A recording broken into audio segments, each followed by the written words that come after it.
স্বাগত সকলকে গল্পকথার শ্রুতিপাঠে। পাঠ চলছে উপন্যাসের অধ্যায় থেকে তারাশঙ্কর বন্দ্যোপাধ্যায় রচিত রাধা। আজকের পর্বে আপনাদেরকে পাঠ করে শোনাব রাধা উপন্যাস থেকে তৃতীয় পরিচ্ছেদ। কৃত্তিমান মহারানা সবাই জয় সিং। গণিতে জ্যোতিষে পণ্ডিত লোক, জয়পুরে, দিল্লিতে, মথুরায়, উজ্জয়িনীতে, কাশীতে মানমন্দির প্রতিষ্ঠা করেছেন।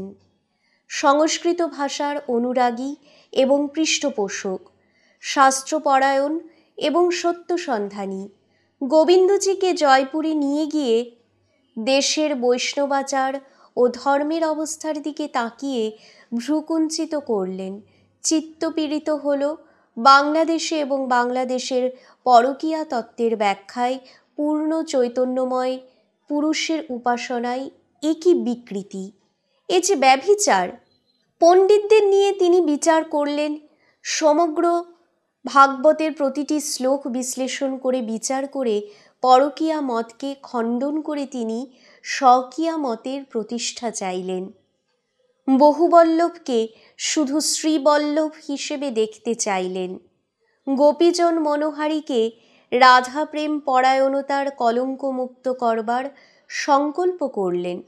পরকীয়া রাধার স্থলে লক্ষ্মীকে দেখতে চাইলেন তাঁর পাশে।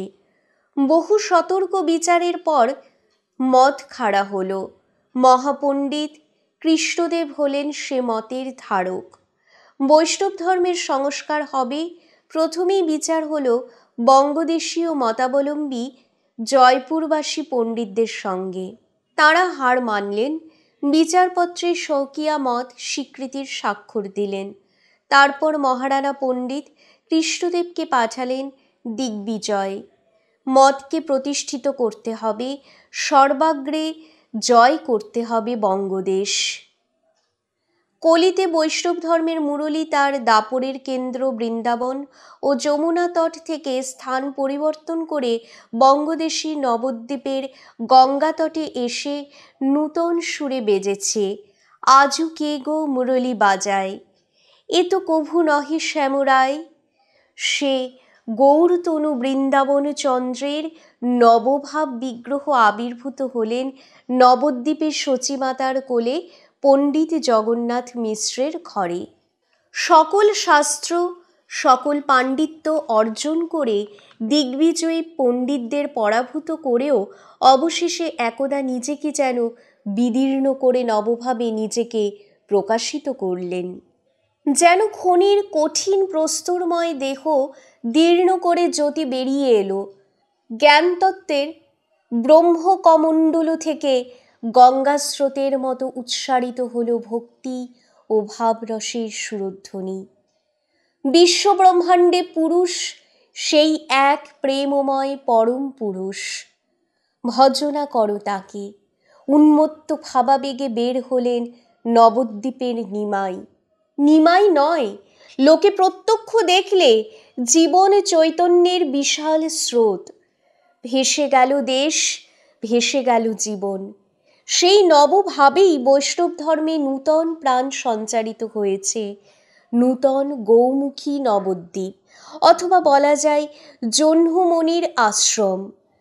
নূতন মহিমায় নির্গত হয়ে ভাবগঙ্গা প্লাবিত করে দিয়েছে পূর্ব পশ্চিম উত্তর দক্ষিণ। নবদ্বীপের শঙ্খ যদি এ স্রোতের আগে আগে না বাজে, বাংলাদেশ যদি এ মত স্বীকার না করে, তবে অপর সকল দেশ স্বীকার করা সত্ত্বেও এর অবস্থা হবে বঙ্গদেশের কৃত্তিনাশার মতো। নবদ্বীপের স্রোতই মহাপ্রভুর পুণ্যে ভাগীরথীর মহিমা বহন করবে। মহারানা জয়সিং আচার্য কৃষ্ণদেবকে সর্বপ্রথম পাঠালেন বাংলাদেশে। সঙ্গে রক্ষক সিপাহী দিলেন। সুবায় সুবায় সুবাদার নবাবদের কাছে, রাজ্যে রাজ্যে রাজাদের কাছে অনুরোধপত্র পাঠালেন। সাহায্য প্রার্থনা জানিয়ে লিখলেন, সঠিক ধর্মতত্ত্বের বিচার সর্বদেশে, সর্বকালে, সর্বলোকের সর্বশ্রেষ্ঠ কাম্য এবং এই বিষয়ে সাহায্য করা সকল রাজারই কর্তব্য ও অপর সকল ধর্মেরও সহযোগিতা করা সকল ধর্মেরই অঙ্গীভূত। ধর্মতত্ত্ব গুহায় নিহিত, সেই গুহার পথ আবিষ্কার, নির্ভুল দিকদর্শন, বিচার ভিন্ন, অর্থাৎ বিনা তজবিজে হয় না। ধর্মের ভাণ্ডারে তছরূপ হইলে আসলের বদলে মেকি চলিলে বেহেস্তের স্বর্গের ফটক বন্ধ হইয়া যায়। সেখানে মেকি সেলামি অচল, অথবা বেহেস্তের তোষাখানা মেকি মালে ভরিয়া উঠিলে দুনিয়া জাহান্নমে যায়। খোদাতালা ঈশ্বর রুষ্ট হইয়া ওঠেন। সুতরাং হিসাব নিকাশে সাহায্য করিয়া নিজের ও দশের ধর্মের কল্যাণ অবশ্যই করিবেন। প্রয়াগে এসে বিচার হলো, কৃষ্ণদেবের প্রতিভা জয়যুক্ত হলো, পণ্ডিতেরা স্বকিয়ামতে স্বাক্ষর দিলেন।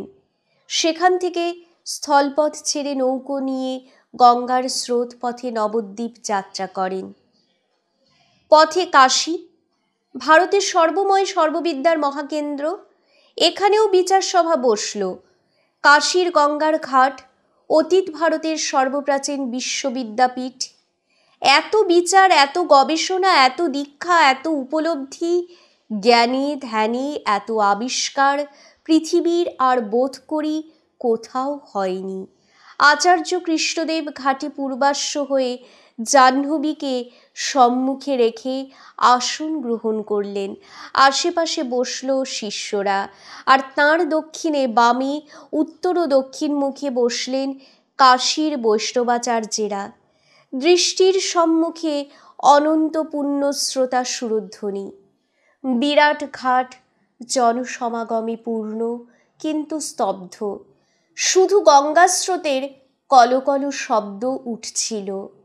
বিচারে আপন মতকে জয়যুক্ত করে আচার্য কৃষ্ণদেব বৈষ্ণবাচার্যদের স্বাক্ষর নিয়ে উঠে গঙ্গার ঘাটে নেমে জল মাথায় দিয়ে উপরে উঠছেন।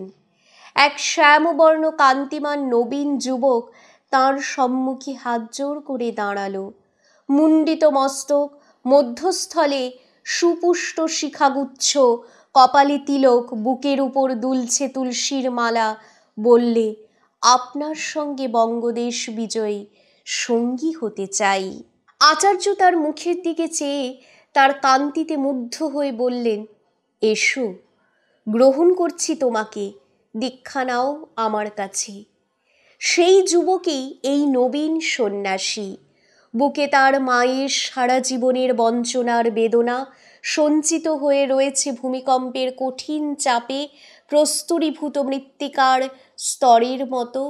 তার উপর বুনিয়াদ করে সে গড়ে তুলেছে তার সংকল্পের মন্দির। তার মা যাতে বেদনা পেয়েছেন, সারাটা জীবন ম্লানমুখী হয়ে কাটিয়েছেন, তার উচ্ছেদ সে করবেই। ধর্মের নামে জীবনের বিকৃতি প্রবৃত্তির এই ব্যভিচারকে সে জীবনপাত করে নির্মূল করবে। শাস্ত্রকে সে জেনেছে, অনুভূতি দিয়ে উপলব্ধি সে করেছে। মানুষের জীবনের মধ্যে চৈতন্যের প্রকাশ হয়ে চলেছে অসৎ থেকে সতে, অশুদ্ধতা থেকে পরিশুদ্ধতায়। বিকৃত ব্যাখ্যায় তাকে অধোমুখী বিপরীতধর্মী করার পাপ কখনো সহ্য হবে না। সমস্ত দেশ, সমস্ত জাতি সব যাবে অনিবার্য ধ্বংসের পথে। বেণী মাধবের ধ্বজার দিকে, জ্ঞানব্যাপীর দিকে, বিশ্বনাথের পুরনো মন্দিরের দিকে সে তাকায়, আর সারা অন্তর তার ক্ষোভে বেদনায় টনটন করে ওঠে। বৃন্দাবন সে যায়নি, কিন্তু কল্পনায় সে দেখতে পায় বৃন্দাবনের ভাঙা মন্দির। তার মায়ের বেদনা আর এই বেদনা যেন এক হয়ে যায়। মধ্যে মধ্যে সে স্বপ্ন দেখে তার পূর্বপুরুষদের। তাঁরা যেন বলেন, আমাদের বংশের পাপেরই এই পরিণাম। ঘুম ভেঙে গিয়ে উঠে বসে সে, সারা রাত্রি আর ঘুম হয় না। দোষ সে ঔরঙ্গজেব বাদশাহ বা হিন্দু ধর্ম বিদ্বেষী বাদশাদের দেয় না। তারা তাদের ধর্মবিশ্বাস মতো কাজ করেছে। ধর্মবিশ্বাস যদি ভ্রান্তি হয়, তবে তার ফলভোগ তারা করবে। কিন্তু হিন্দুরে দুর্ভোগ তার নিজের জীবনের কর্মফল। এ পাপ থেকে হিন্দুকে উদ্ধার পেতে হবে। এক একদিন ইচ্ছা হয় একটা পতাকা হাতে করে সে বেরিয়ে পড়ে, কাশ্মীর থেকে কন্যাকুমারী, দ্বারকা থেকে মণিপুর পর্যন্ত চিৎকার করে ডাক দিয়ে বেড়ায়, জাগো, বিলাস ব্যভিচার থেকে জাগো, ওঠো। কিন্তু সাহস হয়নি। সে শক্তি কি তার আছে?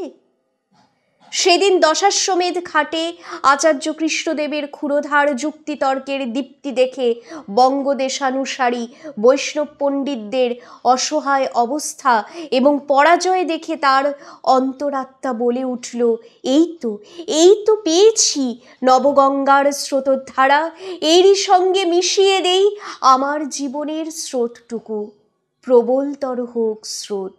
পরকীয়া সাধনার খাতের মুখ বন্ধ হয়ে যাক, অথবা সে স্রোত অভিশপ্ত হোক কৃত্তিনাশার মতো। আচার্য কৃষ্ণদেবের সাদর সম্ভাষণের উত্তরে সে হাত জোর করে বললে, শুধু দীক্ষা নয়, আমি সন্ন্যাস গ্রহণ করে এই সাধনাকে প্রচার করব আজীবন, এই আমার সংকল্প।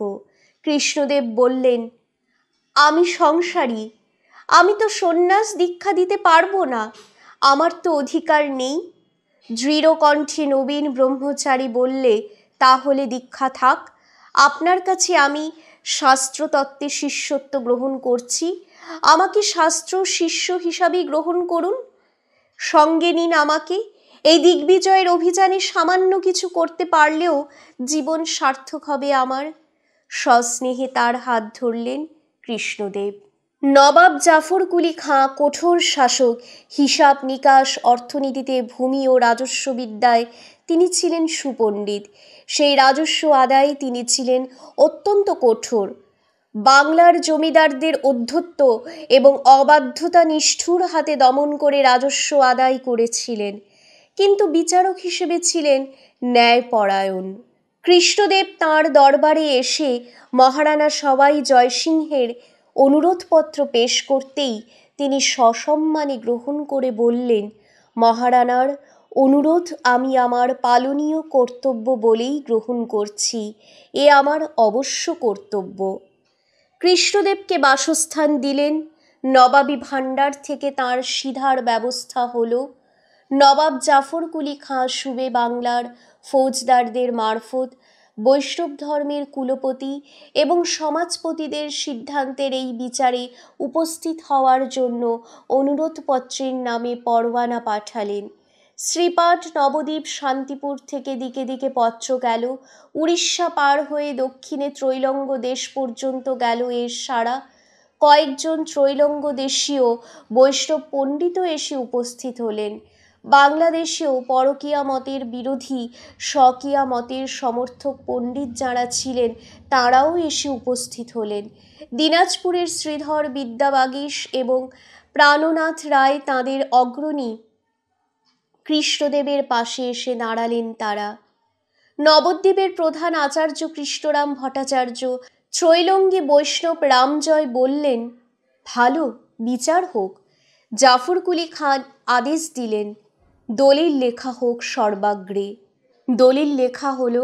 বাংলার বৈষ্ণবেরা লিখলেন, আমরা শ্রীচৈতন্য মহাপ্রভুর মতাবলম্বী, অতএব বিচারে যে ধর্ম স্থায়ী হয় তাহাই লইব।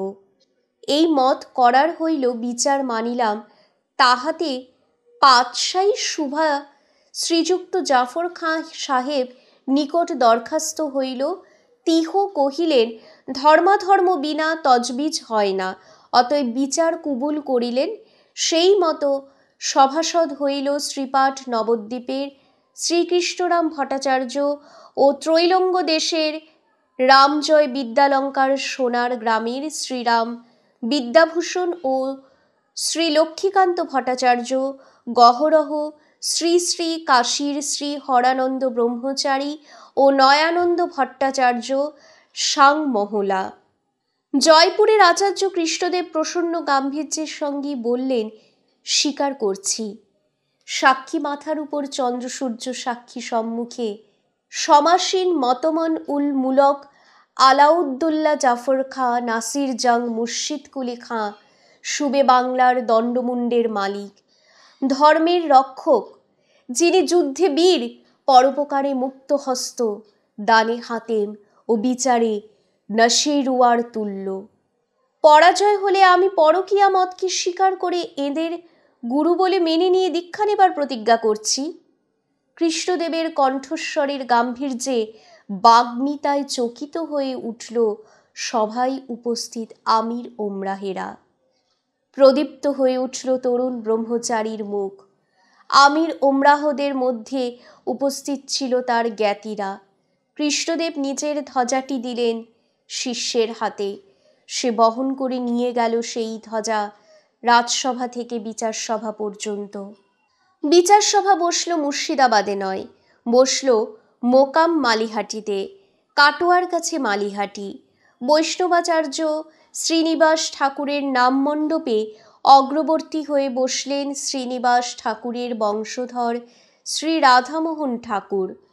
পাশে বসলেন শ্রীখণ্ডের নরহরি সরকার ঠাকুরের বংশধর। তাঁদের পাশে বসলেন বাংলার বৈষ্ণব আচার্যেরা। এ পাশে কৃষ্ণদেব, পাশে শ্রীধর বিদ্যাবাগীশ, বাঁদিকে তরুণ ব্রহ্মচারী, পাশে পুঁথির স্তূপ। যখন যে পুঁথির প্রয়োজন হয় জুগিয়ে দেয়। দ্রুত লেখনীতে লিখে যায় বিচারের যুক্তিতর্ক। বিচার চলল 6 মাস। 6 মাস বিচারের পর একদিন আচার্য কৃষ্ণদেব স্তব্ধ হলেন। চোখ থেকে তাঁর জলের ধারা নেমে এসেছে।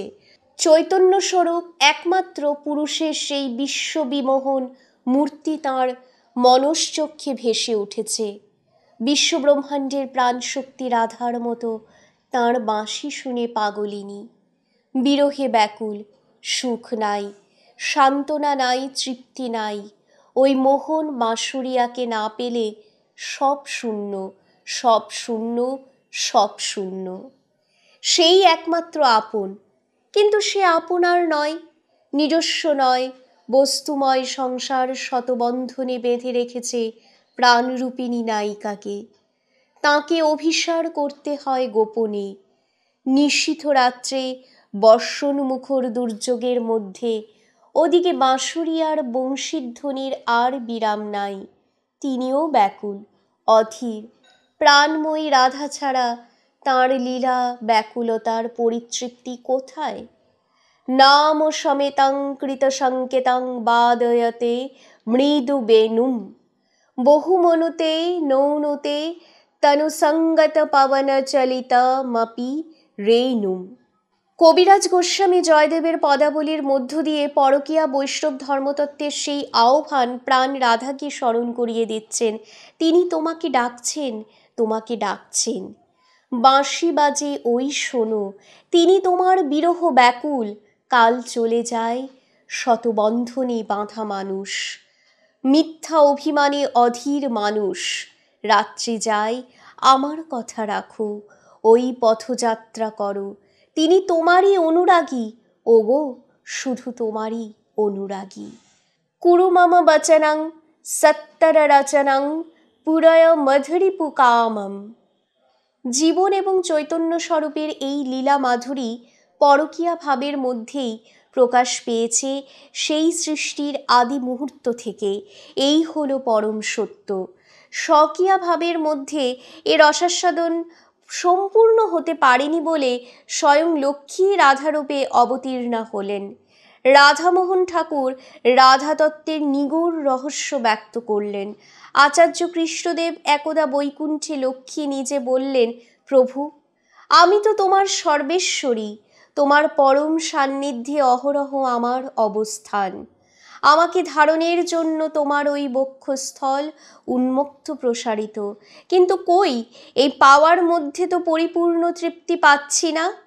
চৈতন্য স্বরূপ পরম পুরুষ বললেন, দেবী, তুমি আমার পত্নীত্বের অধিকারে মহারাজ্ঞীর মতো আমার উপর অধিকারে প্রতিষ্ঠিত। পাওয়ার জন্য বাধাবিঘ্ন অতিক্রমের দুঃখ নাই, অসাধ্য সাধনের আকুল আবেগ নাই, হারানোর ভয় নাই, হারিয়ে তার জন্য অনন্ত বেদনা নাই, দুঃখের আস্বাদন নাই, তাই সুখের মিষ্টত্বের উপলব্ধি নাই, চোখের জল ঝরে না, তাই হাসির মধ্যে প্রাণ প্রকাশ পায় না। তোমাকে সেই রস আমি আস্বাদন করাবো। তুমি জন্মাবে রাধা হয়ে, আমি জন্মাবো কৃষ্ণরূপে। পরকীয়া ভাবের মধ্যে পূর্ণ প্রকাশ হবে লীলারসের। এর আগে ঋগ্বেদ, অথর্ববেদ, তৈত্তিরীয় ব্রাহ্মণ ভাগবত থেকে বিভিন্ন পুরাণ এবং কাব্য থেকে প্রমাণাদি উদ্ধৃত করে বিচার হয়ে গেছে, কিন্তু তাতে কৃষ্ণদেব বিচলিত হননি। এবার তিনি বিচলিত নয়, যেন বিগলিত হয়ে গেলেন। কাঁদলেন তিনি, নিজে যেন বাঁশি শুনতে পেলেন। কৃষ্ণদেব অশ্রুবিগলিত চোখ তুলেই তাকালেন সূর্যের দিকে, বললেন, হে দেবতা, তোমাকে সাক্ষী রেখে প্রতিজ্ঞা করেছিলাম, তুমি সাক্ষী, আমি পরাভূত হয়েছি। এ পরাভব আমার ভ্রান্তি নিরসন। তোমাকে সাক্ষী করেই আমি আচার্য রাধামোহন ঠাকুরকে অজয়পত্র লিখে দিয়ে তাঁর কাছে দীক্ষা গ্রহণ করেছি। লেখা হলো অজয়পত্র। শ্রীযুক্ত সওয়ার জয়সিং মহারাজার সেখান হইতে স্বকীয় ধর্মের পরবানা লইয়া গৌরমণ্ডলে স্বকীয় ধর্ম সংস্থাপন করিতে আসিয়াছিলাম, এবং শ্রীযুক্ত পাতসাহার হুকুম মতো তৈলাতি লোক সঙ্গে করিয়া গৌরমণ্ডলে সর্বশুদ্ধা স্বকীয় সিদ্ধান্তের জয়পত্র লইয়া আসিয়াছিলাম। নালিহাটি মোকামে তোমার নিকট স্বকীয় পরকীয় ধর্মবিচার অনেক মত করিলাম, এবং শ্রীমৎ ভাগবত এবং পুরাণ এবং শ্রী শ্রী স্বর্গীয় গোস্বামীদিগের ভক্তিশাস্ত্র লইয়া সিদ্ধান্ত মতে স্বকীয় ধর্মের স্থাপন হইল না। ইহাতে পরাভূত হইয়া অজয়পত্র লিখিয়া দিলাম এবং শিষ্য হইলাম। কাটোয়ায় গঙ্গার যে ঘাটে মহাপ্রভু মস্তক মুণ্ডন করে সন্ন্যাস গ্রহণ করেছিলেন, সেই ঘাটে এসে সশিষ্য কৃষ্ণদেব পরকীয়া বৈষ্ণব তত্ত্বের যুগল মন্ত্রের দীক্ষা গ্রহণ করলেন এবং নিজের দীক্ষান্তে নিজের শিষ্যদের নবমন্ত্রে দীক্ষা দিলেন। শিষ্যরা একে একে দীক্ষা গ্রহণ করলেন, কিন্তু কই সে নবীন ব্রহ্মচারী? কই নবীন ব্রহ্মচারী নেই। নিঃশব্দে কাউকে কিছু না বলে নবীন ব্রহ্মচারী স্থান ত্যাগ করেছে। দীর্ঘ নিঃশ্বাস ফেললেন কৃষ্ণদেব। চারিদিকে তখন জয়ধ্বনি উঠেছে, সংকীর্তন হচ্ছে, রাধা গোবিন্দ জয়, রাধা গোবিন্দ জয়, চৈতন্য নিত্যানন্দ জয়, বঙ্গদেশ। ঝান্ডা গাড়া গেল, ঝান্ডা জয় পতাকা প্রতিষ্ঠিত হলো। এসব কৃষ্ণদাসী জানি, তবে এই নবীন সন্ন্যাসী যে সেই গাজনের দল ছাড়া গোসাই, তা জানত না। হেসে সরকার গাঁজার কলকেটি মুখে তুলতে গিয়ে নামালেন। এর মধ্যে আরেকবার তরিতানন্দের তৃষ্ণা অনুভব করেছেন। রজনী গভীর হয়ে আসছে, পরকীয়া রসতৃষ্ণাকে গাঢ় থেকে গাঢ়তর করে তুলতে চাইছেন, কিন্তু মন এবং দেহ যেন বীণার তারের সুরের সঙ্গে কণ্ঠস্বরের সুরের এক হয়ে মিলে যাওয়ার মতো মলছে না। তাই আরেকবার গঞ্জিকা সেবন করে প্রৌঢ় বয়সের মেদবহুল স্থূল দেহের স্নায়ুকে চড়া সুরে টেনে বেঁধে উদগ্র তৃষ্ণাতুর মনের কড়া তারের সুরের সঙ্গে মিলিয়ে নিতে চাইলেন। চৈতন্যস্বরূপ পরম পুরুষ মানস বৃন্দাবন বিকৃত জীবনে নিতান্তই অলীক হয়ে গেছে। কলকিটি নামিয়ে সরকার বললেন, গাজনের দল ছাড়া গোসাই নয় সখী, এটা নিতান্তই গোয়াল ছাড়া সেই গরুটা যেটা নাকি কানে কালা, যেটা নাকি ঘাসের টানেই ছুটে বেড়ায়। বংশীর ধ্বনি দূরের কথা, বলভদ্রের শিঙের শব্দও কানে পৌঁছয় না। ওটা একান্তভাবে বাঘের হাতে অকালে মরবে, অথবা কোনো কসাইয়ের হাতে আড়াই মোচে জবেহ হবে। নিজের রসিকতায় মুগ্ধ হয়ে নিজেই এক দফা খিক শব্দে হেসে সাড়া হলেন দাস সরকার। তারপর হস্তবদ্ধ গঞ্জিকার কলকেটি তুলে বার কয়েক ফুসফুস করে টেনে শেষবারে সজোরে টান মেরে কলকেটি দাসীর দিকে বাড়িয়ে দিয়ে নিয়ে ঊর্ধ্বনেত্র হয়ে দম ধরে বসে রইলেন। দাসী টানতে লাগলো কলকে। চিত্ত বিকৃত না হলে ব্যভিচার উল্লসিত হয় না, তারও নেশার প্রয়োজন হয়। দমটা ছেড়ে আবার বললেন দাস সরকার, সেই কাটোয়ার ঘাট থেকে ভেগেছিলেন মহাগরুটি। কত খোঁয়ার ঘুরে আবার দেখা দিয়েছেন, এবার আরও এক কাঠি চড়ে এসেছেন গো। ছিলেন ষাঁড়, হয়েছেন ধর্মের ষাঁড়, সন্ন্যাসী হয়েছেন। কেউ বলে গুরু মিলেছে, সন্ন্যাসী গুরু। কেউ বলে গুরু টুরুর ধারই ধারেন না, নিজেই স্বয়ম্ভু, বুদ্ধের মতো নিজেই নিজের গুরু। এবার পরকীয়া তো পরকীয়া, স্বকীয়াও নয়। কড়াকিয়া, কাঠাকিয়া, শেরকিয়া সব বরবাদ, ধারাপাতেই বাদ। একের পর দুই নেই, শুধু শ্যাম। বয়েছ না? জয়পুর থেকে মূর্তি গড়িয়ে এনেছে শুনেছি, ভাইয়ের কাছে গিয়েছিল। ভাইটা ভালো, বিষয়ের বদলে মোটা টাকা দিয়েছে। শ্যামরূপার ইচ্ছাই ঘোষের দেওলটা কিনেছে। সেইখানে মঠ করে শুধু শ্যামের তপস্যা হবে। এই মাধব পক্ষে প্রতিষ্ঠা হবে। উনি হলেন তিনি, লগন চাঁদা। রাধা বাদ দিয়ে শ্যাম, রূপ বাদ দিয়ে রস। বয়েছ দাসী? সে রস বানায় ময়রারা। ওটা বামুন নয়, সাধকও নয়, সন্ন্যাসীও নয়, ওটা ময়রা। কিন্তু লাল চোখ মেলে দাসীর মুখের দিকে চাইলেন দাস সরকার। কি হাসলে দাসী? তোমার এত খোঁজ? লক্ষণ তো ভালো নয় কেষ্টদাসী। কি বলে? তোমার বুকের মধ্যে প্রাণভোমরার যেন গুনগুনানি শুনছি সখী। খিক খিক করে হাসতে লাগলেন দাস সরকার। এত জানেন আপনি? কি গুনগুনানি? কটাক্ষ হেনে দাসীও মুচকি হাসল। হাতখানির আঙুলে মুদ্রা করে দাসীর মুখের সামনে ধরে সরকার যথাসাধ্য সুরে গাইলেন, সখীরে মুই কেন গেলু কালিন্দির জলে, কালিয়া নাগর চিত হরি নীল ছলে, রূপের সাগরে আঁখি ডুবিয়া রহিল, যৌবনের বনে মন হারাইয়া গেল। দাসী চতুরা নায়িকা, সে কৃত্রিম দীর্ঘ নিঃশ্বাস ফেলে উদাসভাবে বললে, তাই তো হয়, পুরুষেরা তাই চিরকাল বলে। অথচ অথচ কি? আমাদের এক কথা সরকার মশাই, আমাদের জীবন দিলে আর ফেরে না, ফাঁসি লাগে, সঙ্গে সঙ্গে সেও সুরে গান ধরে। তোমারই চরণে আমার পরাণে লাগিল প্রেমের ফাঁসি। দাস সরকারের চোখ দিয়ে জল পড়ে না, কিন্তু পিটপিট করে। দাসী কয়েক কলি গাইতে গাইতেই সরকার ঘন ঘন চোখ মোছেন এবং সেই ঘর্ষণে বাধ্য হয়ে জল আসে এবং বারবার বলেন, রাধে রাধে রাধে, জয় রাধে জয় রাধে। বাইরে মধ্যরাত্রির ঘোষণা করছে শৃগালেরা, পেঁচা ডাকছে বাড়ির পাশের আম কাঁঠালের বাগানের গাছের কোটরে। বন্দরের ঘাটে মদ্যপের স্খলিত কণ্ঠের গান টুকরো টুকরো ভেসে আসছে সদ্য আগত দক্ষিণা বাতাসে। অজয়ের ওপারে শালবনে ফেও ডাকছে, চিতাবাঘ বেরিয়েছে বোধহয়। দাসী বলে, রাত্রি অনেক হলো সরকার মশাই। মোহিনী একলা আছে। হেসে সরকার বলেন, তোমার ঘর বন্ধন মঞ্চের গণ্ডি পার হবে কে? ভয় কেন এত? আখড়ার মধ্যে তো জমের অধিকার নেই কৃষ্ণদাসী।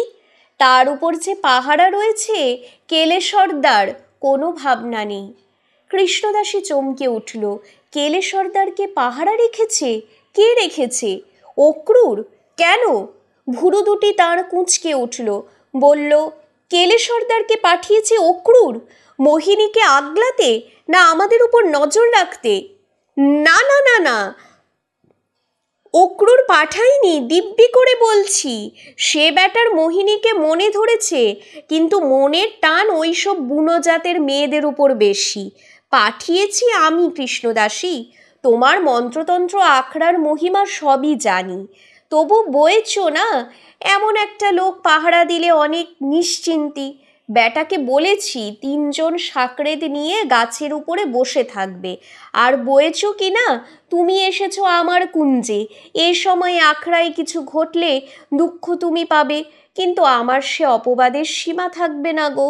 রাধে রাধে, এ যে আমার কর্তব্য সখী। কৃষ্ণদাসী শান্ত হলো। শান্ত স্বরেই বললে, আমাকে বলে রাখলেই হতো। হতো, কিন্তু আমার নিজের কি জোর নেই তোমার উপর কৃষ্ণদাসী? শুধু তুমি নও, মোহিনী, সেও তো ধর্গা মেয়ে, আমার ছেলের সাধন সঙ্গিনী হবে নাকি? কৃষ্ণদাসী চুপ করে রইল। তার মনের মধ্যে ভেসে উঠল অক্রূরের কুৎসিত চেহারাখানা। সরকার প্রশ্ন করলেন এবার, কত বয়স হলো মোহিনীর? এই 15। তবে আর কি, গর্ভ ধরে 16 করে ক্রিয়াটা করে ফেলো। ছেলেটা বড় বেবজ্ঞা হয়ে উঠেছে, ওকে আর রাখতে পারছি না। বয়েছ না, কোন দিন কোন জবনী নটির খপ্পরে পড়বে। না না, এখনো না নয়, আমি অনেক অর্থ দিয়েছি, দিয়েও যাচ্ছি। আমার ছেলের নজরের কথা যদি লোকে না জানতো কেষ্টদাসী, তাহলে এতদিন তোমার মন্ত্রতন্ত্র, তোমার আখড়ার ঠাকুরের ভয়ে এইসব অগ্রাহ্যি করে অনেক ধাক্কা তোমার দরজায় পড়তো। বয়েছ না, এখন আমার ছেলে নটিপাড়ায় ইতর লোকের হাতে ধরা পড়লে বয়েছ না আমার মাথা হেঁট হবে, তাছাড়া পাপ স্পর্শ করবে। পুষ্পমাল্য, চন্দন, চুয়া, গুয়াপান ইত্যাদি উপকরণে সাজানো থালাখানি আসরের সামনে নামিয়ে দিল কেষ্টদাসী। কুঞ্জভঙ্গের ইশারা এটি। বললে, নটিরও তো কিছু প্রত্যাশা করে আপনার ছেলের কাছ থেকে। আমার মেয়ের মনটা এখনো বড় কাঁচা সরকার মশাই, এসব বললে বড় লজ্জা পায়। এখন কিছুদিন যাক। বেশ শক্তভাবেই ঘাড় নাড়লে সে। অক্রূরের বিভৎস মূর্তিটা যেন তার চোখের সামনে দাঁড়িয়ে কুকুর দাঁত দুটো বের করে হাসছে। শুধু কদাকার নয়, তার উপরেও কিছু। সাপদের মতো হিংস্র দেখায় তার ওই প্রকট সাদন্তের জন্য। বন্য জাতের মেয়েদের উপর তার আসক্তিও তাদের বন্য দেহোন্মত্ততার জন্যই শুধু নয়।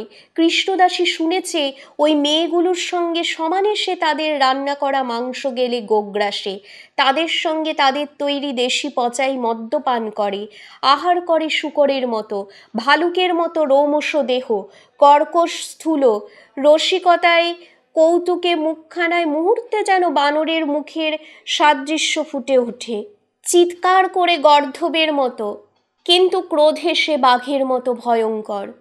এই সরকারেরই তো ছেলে। সরকার যখন তাকে প্রথম তার এই ঘরে সাধনের নামে এনে তার জীবনটাকে মহিষের স্নানে পঙ্কিল পল্ললের মতো করে তুলেছিল, সে স্মৃতি তার মনে আছে। আজ তার সব সয়ে গেছে, কিন্তু মোহিনীর বোধ করি তা সহ্য হবে না। ছেলেটা বাপের চেয়েও ভয়ঙ্কর, তার মেয়ে তার চেয়েও কোমল। সে হয়তো প্রথম দিনেই শুকিয়ে যাবে, মরে যাবে মোহিনী। দৃঢ়ভাবে ঘাড় নেড়ে কৃষ্ণদাসী বললে, না, তা হয় না সরকার মশাই। আমি স্বপ্ন দেখি, প্রায় স্বপ্ন দেখি, আমার শ্বশুরকে দেখি। তিনি শাসান, বলেন অনিয়মে ফেটে মরে যাবে মেয়ে, আর যে সে অনিয়ম করবে তার সর্পাঘাত হবে। দাসী জানে সাপকে সরকারের বড় ভয়।